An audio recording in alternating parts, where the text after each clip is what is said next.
Okay guys, so today we're going to learn about increasing and decreasing. So last time we made a square.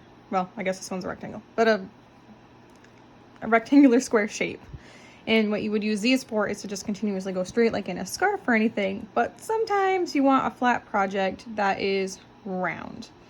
So in order to do that, we have to increase and decrease our stitches to change the shapes of our rows, which when you do it, you can make cool shapes like this. This is my egg pattern coaster, which you can use.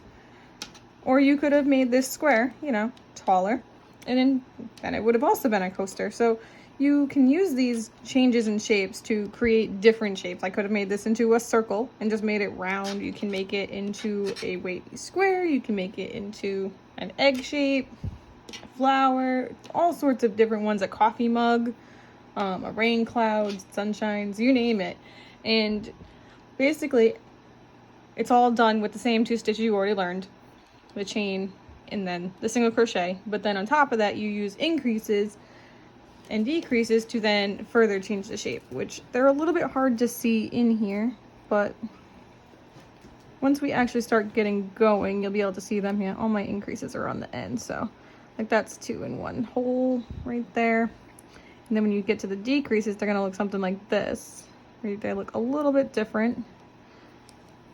The stitch almost looks sideways right here, but that is the decrease. This is an increase here. So why don't we get into it, and then once we learn how to do our increases and decreases, we can start making some cool shapes.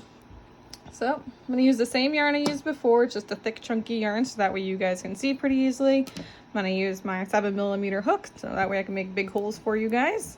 And just keep scissors nearby because you always got to cut it at the end. So we're going to start it pretty much like we did our last one. We're going to make a chain. So in order to make a slip stitch, you just make an X over your fingers like so.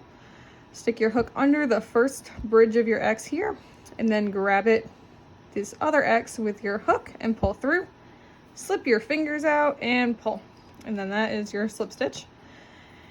And from there, we are going to chain. So for this one, I'm gonna chain 7 because I'm gonna start with a base of 6. So 1, 2, 3, 4, 5, 6, 7. So there's our 7. And when we do chains, they look like V's. So here's our first, there's another V. And then we're going to crochet down. Now you have to remember when you're doing flat projects, your last stitch on the hook is your turning chain. So technically, when we make our next row, we're only going to have 6 because we have 7 chains on the hook. 4, 5, 6, 7. All right, so here we go. Push it up underneath that first part of the V. Grab your yarn, pull it through, and there's our first crochet. And our second.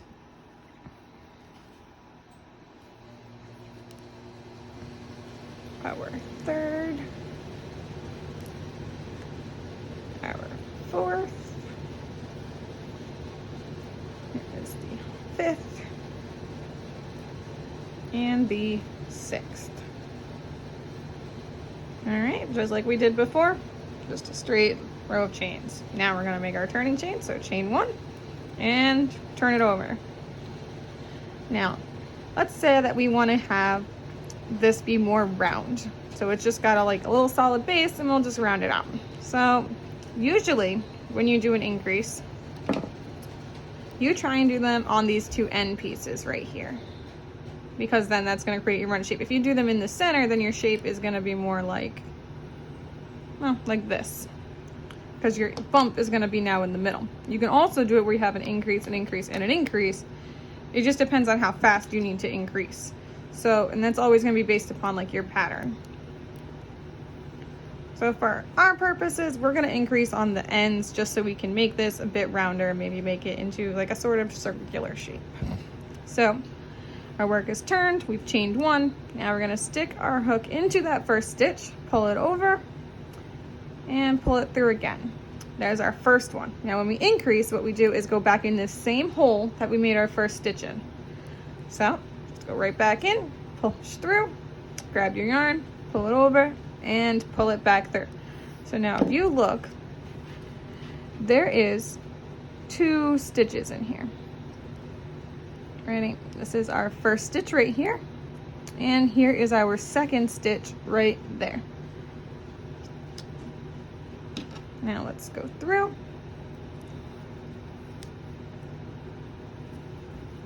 So then for a regular pattern, you just do one, do another single.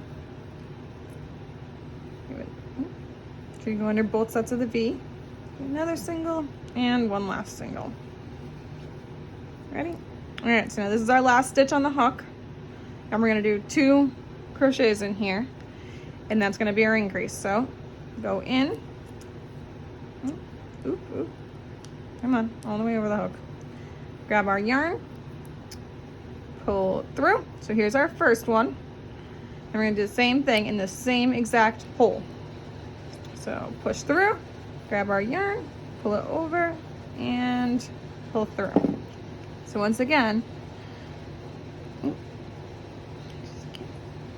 here's our first stitch, here's our second one, and that's our 2 crochet in 1 hole. So now, if you look, we started with 6, we should have 8 now. So 1, 2, 3, 4, 5, 6, 7, 8.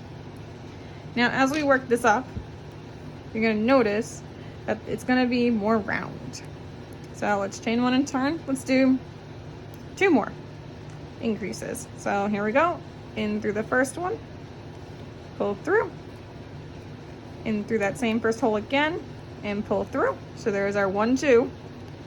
Do 1 single crochet all the way down to the end.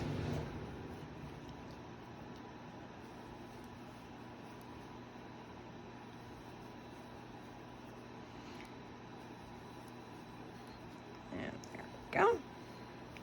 And let's do 1 more increase in this last stitch here. So we're gonna push through, pull it up, pull through, and then back in that same hole, make our second crochet.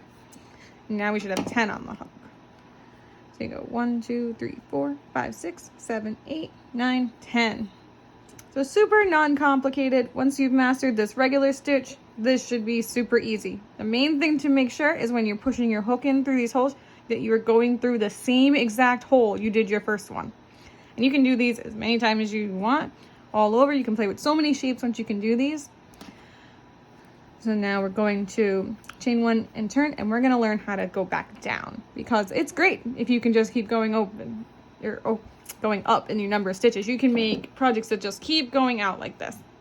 However, eventually you're gonna wanna pull them back in to make your shapes. So like all down here, these first so many rows, these are all increases.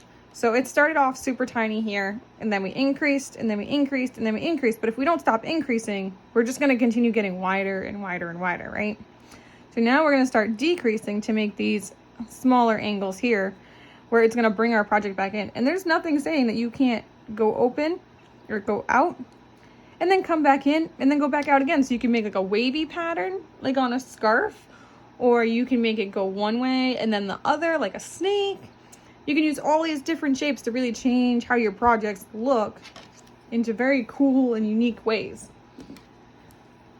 So now to learn how to decrease, there is 2 different types of decreases that you can learn. One is a regular decrease, which is what we're going to learn here. And the second one is called an invisible decrease, which you would use on more like 3D projects, like if you were going to make a stuffed animal or a hat, because you don't, on things like that where they're very detailed, you don't want to be able to see them very well. You want to hide them. But on flat projects, you want to make sure you're always pulling both loops through, because if you don't, then you're going to see them on the back sides of your project. And on flat projects, it always has 2 sides, and generally you're using both sides. If you were to make a scarf, you want to make sure your front looks like your back and that they both look clean. So you wouldn't use an invisible decrease on that. And once we get into more like 3D projects, stuffed animals, hats, things like that, we'll start learning about this. But for now, we're just going to learn a basic decrease that's super easy, so that way we can start making some wavy projects and then work towards making our egg coaster, which we're going to learn in March. And that's going to be so much fun. All right, so we've made our chain 1, it's right here. So we're going to turn our project. Now, when you choose to decrease, you can decrease on the ends or you can decrease in the middle. It doesn't matter. It's as long as you have an even amount of decreases, because If you increase 2 every time and then you only decrease 1, your project's going to turn towards wherever your decrease is. So if I decrease here and I just keep decreasing, what the project is going to do is go like this instead of like this. So you always want to make sure you do an even decrease unless you're creating a wave. Or if you're trying to just go this way, like a tail or something like that.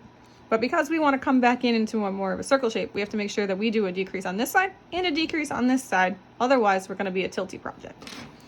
So to do a decrease, I'm going to do mine on the ends because I find them to be the easiest. You're going to find your first crochet, which is right here, and stick your hook in. Make sure you go under both sides of your V, grab your yarn, and pull it up. Now stop. You have 2 loops on the hook, which is what you've always used to make a single crochet. Well, you're going to have 3 now, because we're going to stick it into this next crochet here without going through these 2 loops. So make sure you keep these 2 on the hook. Push through your second crochet, grab your yarn, and pull through. So now we should have a total of 3 loops on our hook. That's a pull of this stitch and this stitch together. Now you're going to yarn over like you usually do, and you're going to pull through all 3. And this is why it's a little sideways, because it's pulling this top stitch over both of these stitches. And that's your decrease. So now let's do a couple singles to get to our other end. 1, 2, 3. Again, make sure you're always going over both sides of your V. This is just regular single crochet, so it's just going to have 2 loops on your hook and you pull through them. Ready? Through. 1, 2, and pull through. So now that we're at the end, not at the end, hold on. Now that we're on the end, we have 2 crochets left here, right? 1 and 2. So we're going to decrease. What you're going to do is you're going to stick your hook through the first stitch, grab it, and then stop. That's the end of that first part. You should have 2 loops. Keep them on your hook and go into your next stitch, yarn over again, and pull it through, and then make sure you have 3. 1, 2, 3. That's your pulling yarn, so it's going to be the top of your stitch. These 2 are the pulls from the bottom, so it's going to be pulling stitch 1 and stitch 2 together, yarn over, and pull through. Now see how we're getting this round shape here? Because now we're going back down. So you're going to chain 1 like you usually do and turn. And we're going to decrease again. Ready? So push through and yarn over. There's our first 2 loops. Push through our second stitch and yarn over. Now we've got 3 and pull through. And then we're going to crochet across. And there's our 1, our 2, 3, and 4. So then we're going to decrease these. So we're going to go through the first one, pull up 2 loops, 1, 2, go through our second one. So now we have 3 loops. Ready? 1, 2, 3, and pull them through. And now we have successfully created, chain 1 so I can move, a rounded shape. See, this is where it's coming up, and then here's where it's coming back down. So what this will do is it will come out and then come back in, and it makes rounded shapes. And now we could come back out, or we can continue going in. For this video, I'm just going to come back out because I feel like it's a little bit easier. So we're going to turn and we're going to do 2. So here's our first single crochet. This is going to be an increase. So there's the first one, and here's the second one. So now our project's going to come back out. See how it's creating this kind of like dip shape? So here was coming out, here was going in, here's coming out. So increase, decrease, increase. And then what it'll do is it can create these cool wavy shapes. Oop, we're stuck. So we'll do some singles. Single, another single, another single, and then here we'll do another increase. 1 and 2. So now with these, if you wanted to, I could create this piece shape here and just keep doing that. And what this could do is it's going to create a wavy like scarf shape you could use it for, or a table runner. So what you do is it just come out and in and out and in, almost like lemons when you're ice skating, or just putting a line of lemons together. And you would use this to create all sorts of wavy shapes in your projects. And you would also do it to create shapes in general. So if you wanted to create a circle, we would have just increased and decreased this evenly, and it would have created a circle like this. We did this one as more of a point, so it says more decreases than increases because we want to create an egger shape. So there's really like, it's no end to the possibilities of things you can do once you get increasing and decreasing down. You can create pretty much anything. And it's really perfect because if you want to make shapes like faces or hearts or stars, everything from there is going to be an increase and a decrease, and it just depends on your placement of where you put them. And it can create such beautiful projects. You can create like a pot warmer, you know, the thing you put like a hot piece of hot stove, Jesus Christ, hot pan on. There we go. I know words. But you can make it look like a pie, for instance, a big circle with a lot of intricate shapes in the middle. Those are all done with increases and decreases to create that perfect shape. And then you layer it with other pieces to create the insides. You could do pies, you can do faces, you can do Hello Kitty dolls if you want. Like there's so many things you can make from there. But if you can't do a basic decrease, then your project will never pull back in and it'll only ever get wider, which is great if you want to create like maybe a poncho or something where you're gonna just start from a neck hole and you just need to keep going out and out and out, you know, something like that. But for most projects, you want to come back in and just be able to make it smaller to get back to where you started at least, so you're even looking. So it's just a matter of what you're trying to accomplish, I guess. But if you are uncomfortable with making increases and decreases, you can always stick with just going straight like we did in our first video, like this. And you can just make a straight project like a scarf. You don't have to turn things around and, you know, make them all wavy if you don't want to. It's completely up to you. But if you want to get into more advanced projects, you do have to be able to increase and decrease properly. So hopefully this video was helpful and showed you how. And because hopefully next month we're going to learn how to do this. And this will be our next big thing, which this is the same 2 stitches that you've already learned. There's nothing different about it, I promise. Well, maybe this line of stitches on the outside. That might be the only different thing. And that's just to make it look cleaner. You don't even have to do it if you don't want to. But that's it for today. Hopefully this helped you guys and you guys can start making circles and clouds and anything you want, really. Anything you put your mind to. And I will see you next time. And hopefully we'll be making this cool egg. Woot! Bye!